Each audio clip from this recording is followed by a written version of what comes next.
и текущие вопросы интеграционного строительства, а также наметим планы на перспективу. Договору об учреждении Евразийского экономического союза в нынешнем году исполняется 10 лет.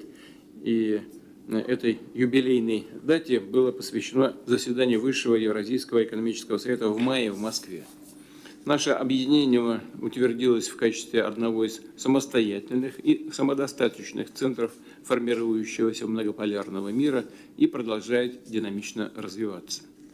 Деятельность Евразийского союза способствует расширению торговли и инвестиционных обменов, наращиванию деловых контактов, углублению кооперационных связей, а главное, интеграционное взаимодействие приносит реальную выгоду каждому из участников нашего объединения. На деле помогает обеспечивать стабильный, устойчивый рост экономик как государств пятерки, так и Евразийского региона в целом, ведет к повышению качества жизни и благосостояния граждан наших стран. Подчеркну, Россия высоко ценит взаимовыгодное многоплановое сотрудничество с партнерами по Евразес, и мы искренне заинтересованы в активизации совместной работы по всестороннему укреплению нашего интеграционного объединения. Убежден, что все присутствующие коллеги разделяют такой настрой, поэтому рассчитываю, что наше заседание будет продуктивным и по-настоящему деловым. И, как я уже сказал в самом начале, после этих приветственных слов передаю ведение нашего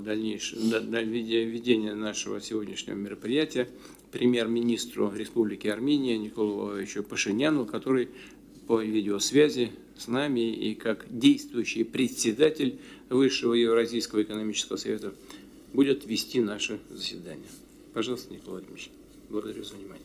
Спасибо, Владимир Владимирович. Уважаемые члены Высшего Евразийского экономического совета, уважаемые участники заседания, рад приветствовать вас на заключительном в этом году заседании Высшего Евразийского экономического совета.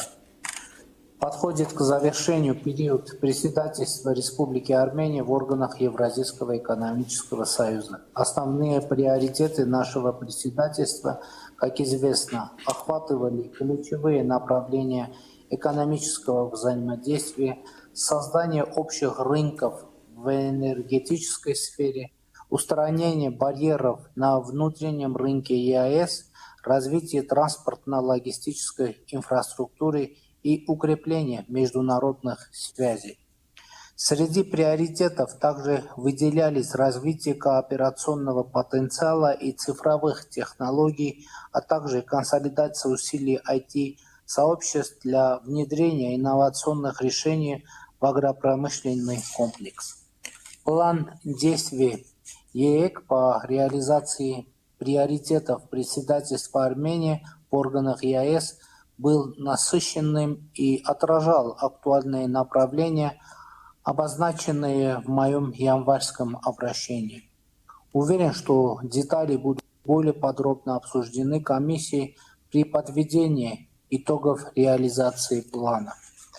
Пользуясь случаем, хочу выразить признательность членам Совета за содействие в практической реализации инициатив армянского председательства, а также поблагодарить комиссию во главе с председателем коллегией Бакытжаном Абдировичем Сагинтаевым за проделанную работу.